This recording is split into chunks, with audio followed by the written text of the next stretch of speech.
ఈ భరతుడికి సర్వ సంఘాలు విడిచిపెట్టి లేడిపిల్ల మమకారంలో పడ్డాడు. పూర్తి అతోబతాయం హరిన కునకః, కానీ రాబోయే ఆపత్తును తెలుసుకోలేకపోయాడు. కొన్ని రోజుల తరువాత భరతుడికి మృత్యు వస్తుంది కదా, దాని సమయానికి అది వస్తుంది. ఈ మృత్యువు వచ్చేటువంటి సమయానికి ఈ భరతుడి మనస్సు మొత్తం లేడిపిల్ల మీద పడ్డది. అరే, నేను చచ్చిపోతే దీన్ని ఎవరు సాదుతారు, దీనికి ఎవడు నీళ్లు పోస్తాడు, ఎవడు స్నానం చేయిస్తాడు, ఎవడు గడ్డి పెడతాడు, దీని గతి ఏమవుతుంది అని ఆలోచన కలిగింది. మృత్యు వస్తోంది. ఆ మృత్యు బాధలో శరీరం మీద ధ్యాస లేదు, కానీ లేడిపిల్ల మీద ధ్యాస పడ్డది. దురతిక్రామ కాలహ కరాల రభస ఆపద్యత. పోని మరణాన్ని తప్పించుకోవచ్చా? లే.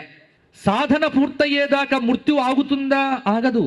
లేడిపిల్లనే స్మరిస్తూ చివరికి లేడీ లేడీ లేడీ లేడీ అయ్యో అయ్యో జింక జింక జింక జింక అంటూ ప్రాణం విడిచిపెట్టాడు. శాస్త్రం ఏం చెప్తోందంటే, మరణించే సమయంలో ఏ భావం ఉంటుందో అదే దేహం వస్తుంది అని భగవద్గీత. చాలా జాగ్రత్తగా వినండి. యం యం వాపి స్మరన్ భావం త్యజత్యంతే కలేవరం తం తమేవైతి కౌంతేయ సదా తద్భావ భావితః.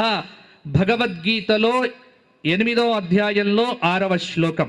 నీవు మరణించే సమయానికి ఏ భావనతోనైతే నీ శరీరం విడిచిపెడతావో ఆ దేహమే నీకొస్తుంది.